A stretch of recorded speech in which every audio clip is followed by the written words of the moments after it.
하나님의 말씀 마태복음 11장 28절 우리 다 같이 한 목소리로 읽겠습니다. 수고하고 무거운 짐진 자들아 다 내게로 오라. 내가 너희를 쉬게 하리라. 아멘. 요즘을 살아가는 우리의 삶이 만만치 않습니다. 힘들고 어렵고 불안해요. 어떤 연구에 의하면 현대인의 삶을 짓누르는 두 가지 내면의 생각이 있다 그래요. 이것을 신앙적인 언어로 다시 말하면 세상이 우리에게 끊임없이 속삭이는 두 개의 거짓말이 있다. 하나는 나는 아무것도 할 수 없다. 나는 무능하다라고 하는 생각이에요. 이 생각 때문에 사람이 무력해지죠.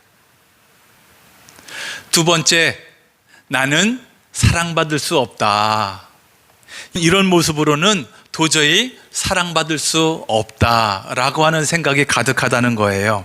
이것 때문에 우리의 마음이 두렵다는 거예요. 비록 우리가 이 땅을 하나님의 자녀로 살아가고 있어요. 그럼에도 정작 우리의 삶을 되돌아보면 우리가 이 두 거짓말에 갇혀서 나도 모르게 영적인 어려움을 겪을 때가 많다는 겁니다. 이런 거죠. 무엇보다 내 앞에 펼쳐진 이 현실이 이 벽이 너무나도 높아가지고 나 혼자 힘으로는 도저히 이 벽을 뛰어넘을 수가 없어서 열심히 발버둥 치지만 헛것이 될 때가 많다는 겁니다. 어떻게 내가 좀 이렇게 저렇게 살아보려고 애쓰지는데 건강이 무너질 수가 있어요. 재정이 막힐 수가 있어요. 자녀의 문제가 내 힘과 노력으로는 도저히 해결되지가 않으니까 우리는 무력감에 빠지게 됩니다. 더구나 우리는 이 문제를 가지고 하나님 앞에 나아가서 기도합니다.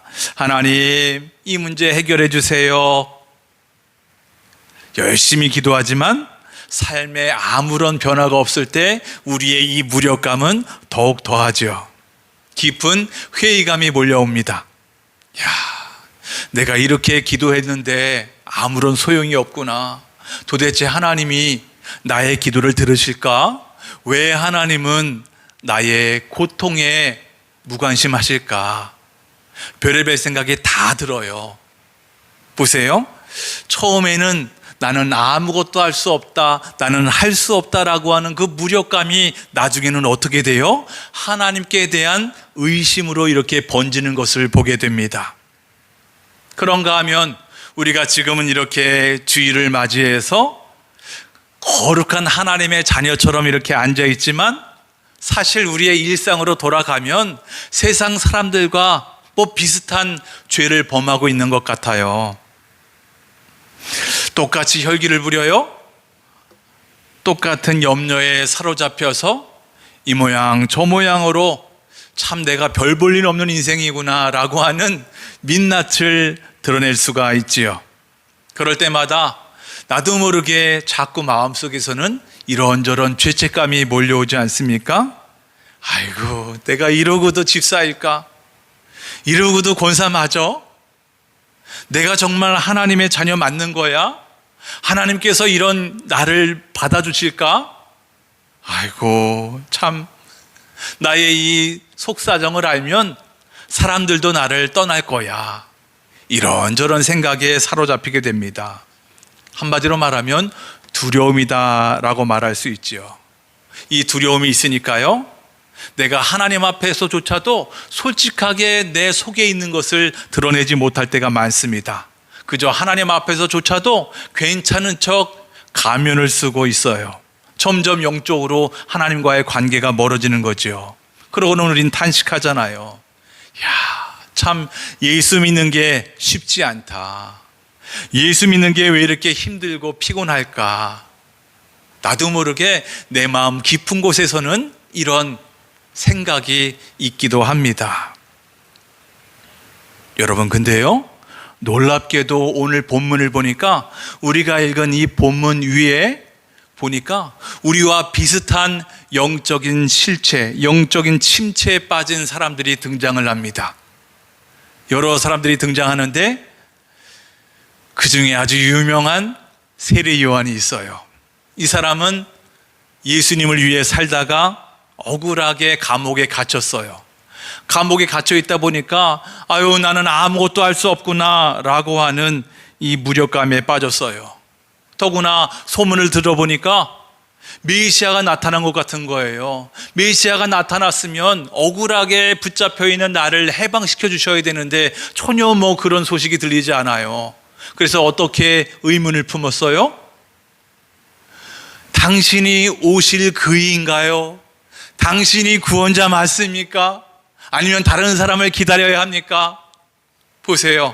감옥 속에서 아무것도 할 수 없는 무력감에 빠지니까 결국에는 예수님께 대한 의심을 품고 있는 것을 봅니다. 또 다른 사람들이 있었죠. 그 갈릴리 지역 그 근처에 있던 여러 동네 사람들, 예수님의 그 기적을 직접 보기도 했고요, 예수님의 은혜를 몸소 체험한 사람들이에요. 그럼에도 불구하고 삶을 돌이키지 않는 완악한 사람들이라고 이야기합니다.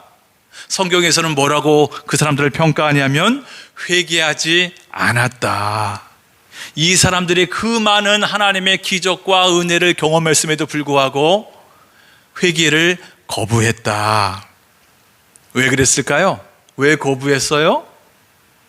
여러분, 회개라고 하는 것은 내 부끄러운 실체, 내 부끄러움, 내 연약함을 있는 모습 그대로 내놓는 거거든요. 인정하는 거거든요. 하나님 앞에 내 민낯을 드러내야 하는 거예요. 그런데 이 사람들은 오히려 그렇게 회개하기는커녕 세상의 거짓말에 속아서 내 힘으로 나를 증명해야 하는 이런 절박함, 나를 증명해야 사랑받는다 라고 하는 생각에 가득 차 있다 보니까 어떻게 자기의 죄를 인정할 수 있겠습니까? 오히려 사람들에게 거절당할까 봐 두려운 거예요. 내 연약함은 꼭꼭 숨기는 거예요. 결국에는 그 두려움 때문에 하나님의 은혜를 그렇게 받고 경험했음에도 불구하고 회개하기를 완강하게 거부하는, 외면하는 그런 완악함을 보이게 된 것이죠. 보세요. 성경 속의 이 사람들이 오늘 우리가 겪고 있는 이 의심, 하나님께 대한 의심, 우리의 믿음의 연약함, 우리의 이 완악함이 그대로 같이 투영되는 것을 보면서 성경의 그 위대한 인물이나 우리나 별반 다름이 없구나, 이렇게 비슷한 영적인 침체에 빠질 수가 있겠구나라고 하는 것을 알게 됩니다. 여러분, 이것을 보면 이렇게 이런저런 우리 사람의 모습을 보면 이런 모습을 보시는 그 주님, 깊은 탄식이나 어떤 분노나 이렇게 저렇게 해도 전혀 상관이 없는, 이상하지 않는 상황임을 알 수가 있습니다. 가장 믿었던 선지자, 하나님의 종에게 의심을 받았어요. 가장 은혜를 많이 받은 사람들이 불신앙의 모습을 보여주지 않았습니까? 얼마든지 예수님 입장에서 보면 참 어떻게 이 사람들이 이렇게 배신을 할 수가 있을까? 얼마나 속상할까? 이것을 좀 곰곰이 생각해 보면 얼마든지 주님도 이런 상황에 놓일 수 있었을 거예요. 여러분, 그렇다면 오늘 우리 이렇게 주님의 놀라운 은혜를 경험했음에도 불구하고 여전히 넘어지고 도무지 변하지 않는 우리의 실상을 보시면서 과연 예수님이 어떤 마음을 가지셨을까? 세상의 거짓말에 속아서 넘어지고 자빠지는 솔직한 이런 우리의 이 하나님의 자녀의 모습을 보면서 과연 우리 주님이 어떤 반응을 보이셨을까? 화를 내셨을까요? 짜증을 내셨을까요? 아이고 내가 답답해 죽겠다 이렇게 말씀하셨을까요? 우리는 본능적으로 이런 상황에 놓이게 되면 우리 주님이 분명 꾸짖었을 거야, 화냈을 거야, 짜증내실 거야 라고 생각을 합니다. 얘들아, 너희도 도대체 하나님의 자녀로 몇 년을 살았는데 아직도 이 모양이냐? 너희는 아직도 그렇게 무능하냐? 무기력하냐? 왜 삶이 변하지 않냐? 우리 주님이 그렇게 말씀하실 것 같단 말이에요. 그렇다면 실제로 실제로 이런 상황에 맞닥뜨린 우리 주님의 반응이 어땠을까요? 어떤 말씀을 하셨을까요? 주님의 실제 음성을 듣기를 원합니다. 어떤 음성이었을까요? 오늘 우리가 읽은 본문이에요. 28절 우리 다 같이 한번 읽어보겠습니다. 시작. 수고하고 무거운 짐진 자들아 다 내게로 오라. 내가 너희를 쉬게 하리라. 아멘. 화내지 않으셨어요. 정죄하지 않으셨어요. 외면하지 않으셨어요. 그저 뭐라고 말씀하세요? 다 내게로 오라. 다 내게로 오라. 따뜻하게 부르셨어요. 초청하셨단 말이에요. 여러분, 이 초청은 단순히 교회에 나와서 열심히 봉사해라, 열심히 나와라 이렇게 하시는 말씀이 아니에요. 너 지금 이렇게 방향을 가고 있지? 인생의 방향 이렇게 가고 있지? 아니야, 이쪽으로 돌려라고 하는 우리 주님의 명령인 거예요. 그러니까 우리 주님은 우리의 상태, 우리의 어떠함을 근거로 해서 나오라고 하지 않으십니다. 야, 너 지금 나에 대해서 의심하고 있냐? 확신으로 바꾼 다음에, 철저한 믿음으로 회복한 다음에 나에게 와라 라고 말씀하지 않으셨어요? 너 인생 그게 뭐냐? 너 인생의 방향을 완전히 180도 꺾은 다음에, 온전히 세워진 다음에 나에게로 와라 이렇게 말씀하지 않으셨다는 거예요. 다시 말해서 어떤 조건이나 어떤 자격도 없이 그저 너 지금 무력하냐? 나에 대해서 의심하고 있냐? 세례 요한아, 너의 모습 그대로 있는 모습 그대로 나에게 나와라. 너의 민낯 보여주기 싫어? 그래서 감추고 있어? 완악해? 그 완악한 모습, 그 갈릴리 사람들의 그 완악한 모습 그대로 나에게 와라라고 우리 주님이 말씀하시고 있다는 거예요. 왜 그러셨을까요? 왜 우리 주님이 따지지도 묻지도 않은 채 있는 모습 그대로 나와라, 그저 나에게 오기만 하면 돼 라고 말씀하실까요?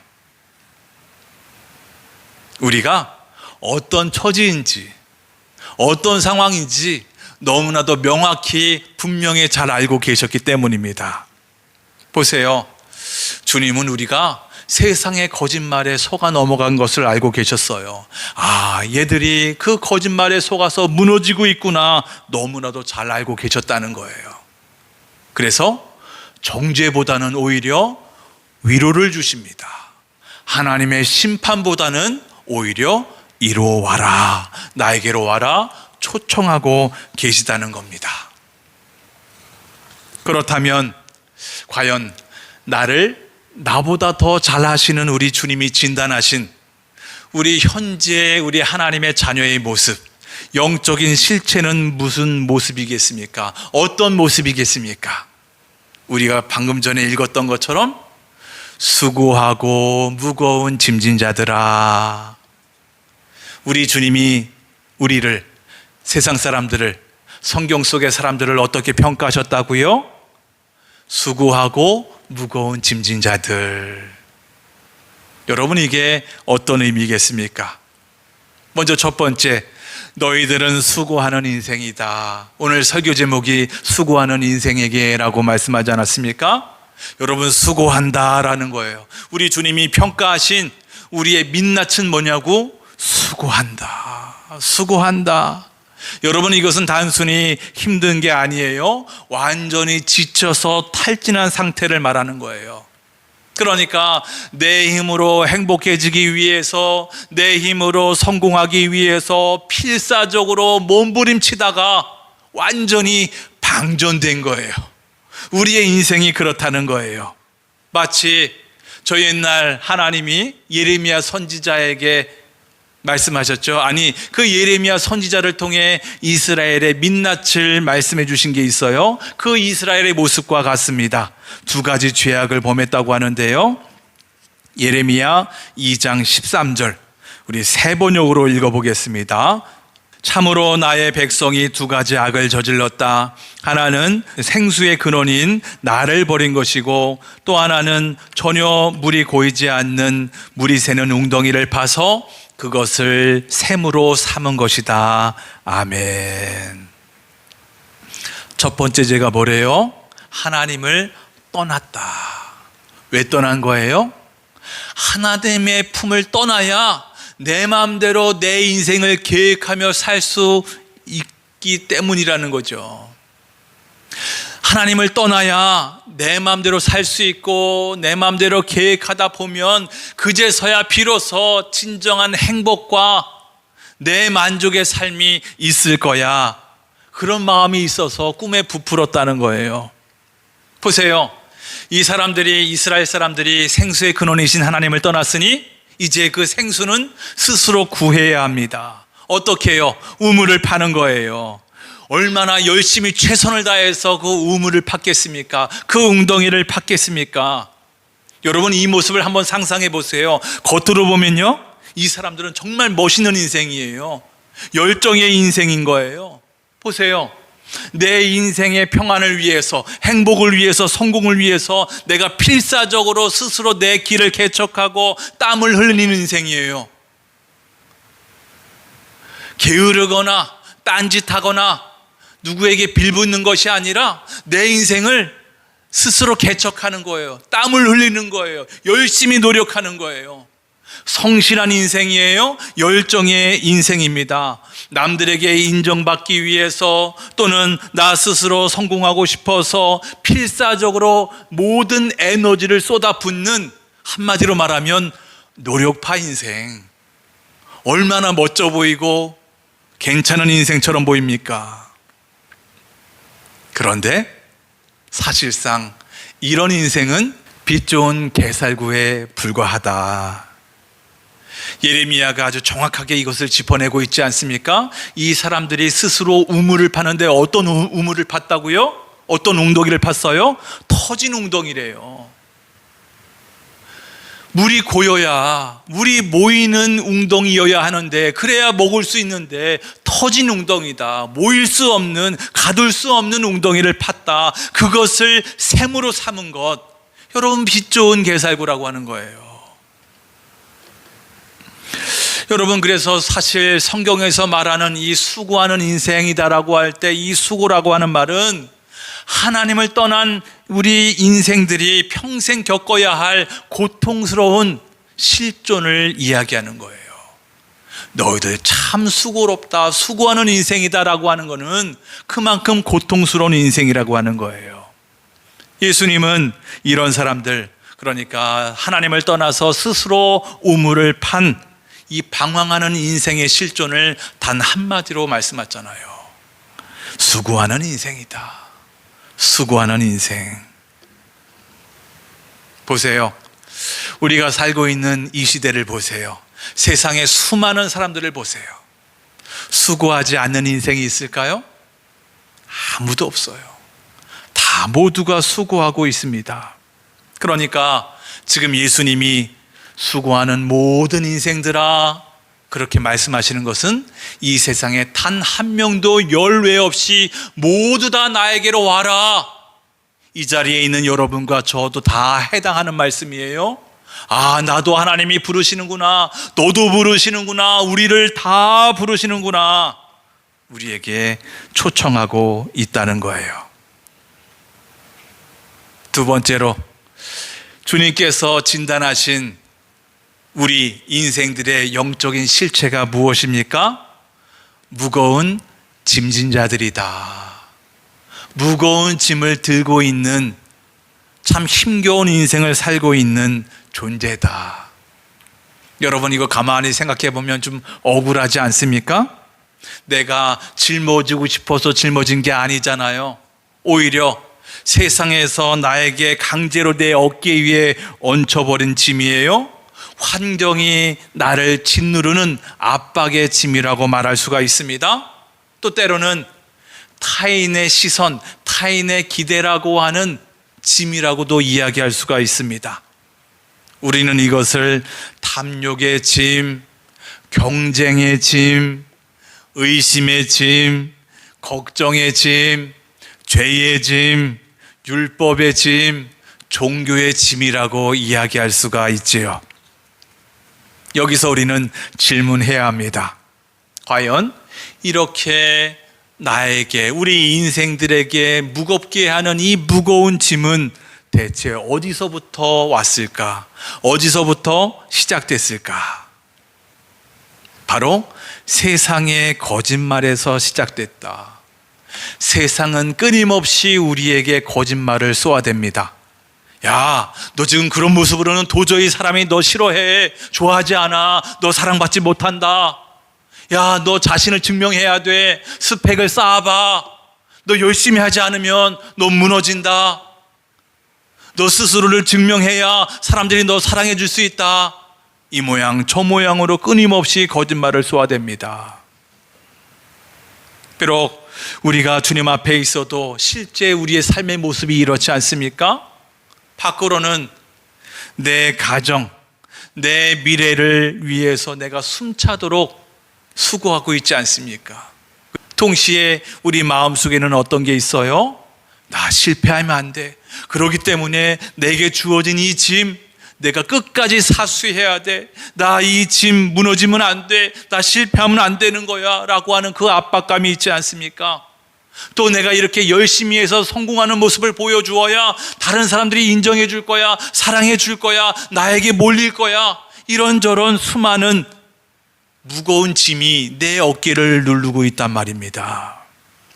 근데 오늘 보니까 우리 주님이 이런 연약한 우리의 민낯을 확실하게 보고 계시다라고 하는 거예요. 아, 이 사람들이 나는 아무것도 할 수 없다, 무력감에 빠졌구나. 이 모습 이대로는 사랑받을 수 없다라고 하는 두려움의 늪에 빠져 있구나. 이것을 아시고 바로 그 타이밍에 우리를 부르신 거예요. 이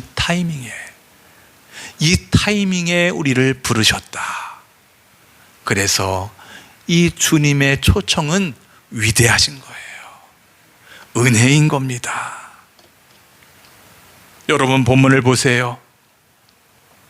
주님께서 우리를 초청하신 이유가 있어요. 왜 초청하셨을까요? 오늘 본문 하반절을 다시 보시면 나에게로 다 와라. 내가 너희를 쉬게 하리라. 내가 너를 쉬게 해주고 싶다. 나의 사랑하는 자녀들아, 내가 너희를 쉬게 해주고 싶어. 그래서 부르신다는 거예요. 여러분, 이렇게 주님의 초청에 응해서 그 앞에 나아가면 반드시 누구도 열애 없이 반드시 누릴 게 있는데요. 뭐래요? 쉼, 진짜 쉼, 진짜 안식을 누릴 수 있다는 거예요. 여러분, 이거 꼭 기억하셔야 돼요. 이거는 주님의 사람들이 반드시 기억해야 할 신앙적인 공식이라고 말할 수 있습니다. 변하지 않는 진리예요. 사람이 하나님께 나아가면 가장 먼저 쉼을 얻는다. 가장 먼저 안식을 얻는다. 왜요? 우리는 수고하는 인생이었으니까요. 남들에게 사랑받기 위해서 무거운 짐을 들었던 피곤한 인생이었으니까요. 주님 앞에 나아가면 우리는 회복을 얻을 수가 있어요. 쉴 수가 있는 거예요. 오늘 우리에게 주시는 이 쉼, 안식, 이게 무엇일까요? 완전히 방전된 내 영혼에 하나님의 생기를 완전히 쏟아 부어주시는 거예요. 완전히 새 생명, 그래서 우리가 다시 살게 하는, 살아나게 하는 새 창조의 안식이라고 말할 수가 있는 거예요. 이 안식은 우리 삶에 구체적으로 두 가지 결과를 가지고 올 수가 있는데요. 제가 서두에 말씀드렸던 세상이 우리에게 뿌려놓은 두 가지 거짓말을 단숨에 끊어내는 역사가 나타난다. 나 무능하다, 아무것도 못해, 나 사랑받지 못한다라고 하는 이 두 거짓말을 완전히 박살내는 역사가 나타난다는 거예요.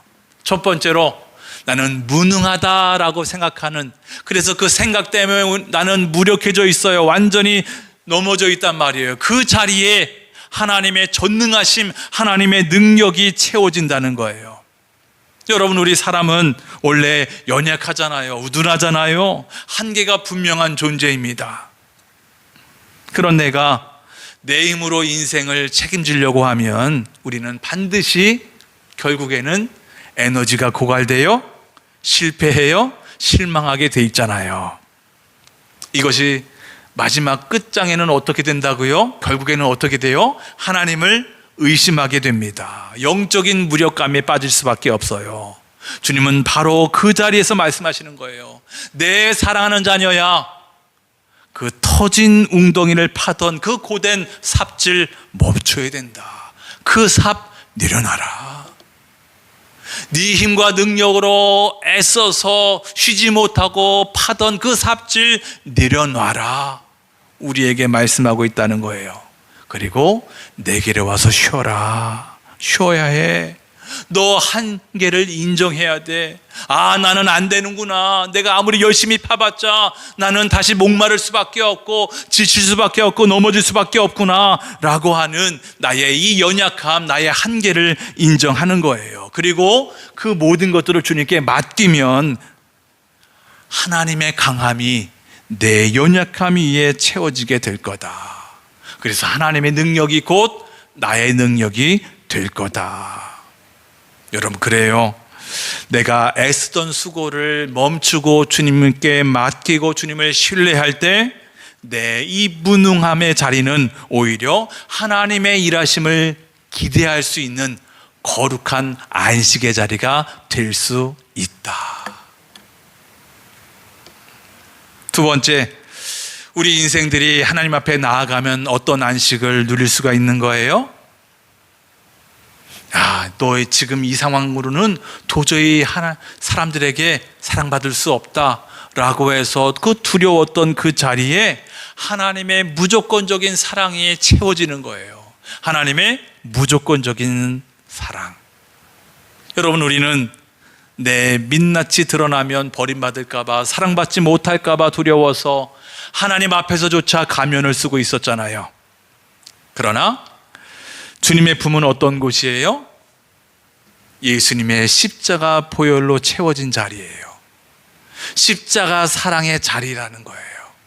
그러니까 우리 연약한 인간이 하나님을 경험할 때 가장 먼저 경험할 수 있는 가장 큰 사랑, 진정 주님을 알고자 한다면 십자가를 알아야 되고 십자가의 사랑을 깨닫게 되고 느끼고 체험하게 되면 주님의 사랑이 이렇게 완벽하고 이렇게 큰 사랑이구나 라고 하는 것을 깨닫게 됩니다. 왜 그렇습니까? 십자가의 사랑은 어떤 사랑이에요? 십자가 보혈의 은혜는 어떤 은혜입니까? 우리가 아직 죄인이었을 때 하나님이 어디 있어? 라고 손가락질하면서 그렇게 온갖 죄를 범하고 있을 때, 그때 우리 주님이 우리의 죄를 대신해서 십자가에 달려 못 박혀 죽으셨다는 거예요. 어떤 우리의 조건을 따지지 않아요? 그렇다고 해서 은혜로 주신다, 공짜로 주신다고 해서 정말 값싼 것이 아니에요. 값으로 매길 수 없는 엄청난 이 사랑을 은혜로, 공짜로 값없이 우리에게 주셨다는 거예요. 이 십자가의 은혜 안에 있으면 우리는 그제서야 진정한 진리를 알게 돼요. 이야, 내가 그동안 엄청난 거짓말에 속아 살았구나. 그동안 내가 세상에 살면서 하나님을 많이 오해했구나. 내가 하나님을 잘못 이해하며 살았구나 라고 하는 것을 깨닫게 됩니다. 가장 먼저 뭡니까? 주님 앞에 나아갈 때는 어떤 나 자신을 스스로 증명할 필요가 없구나. 있는 모습 그대로 주님 앞에 나아가기만 하면 되는 거구나. 무력한 채, 두려움을 겪는 채 그대로 있는 모습 그대로 주님 앞에 나아가면 되는 거야.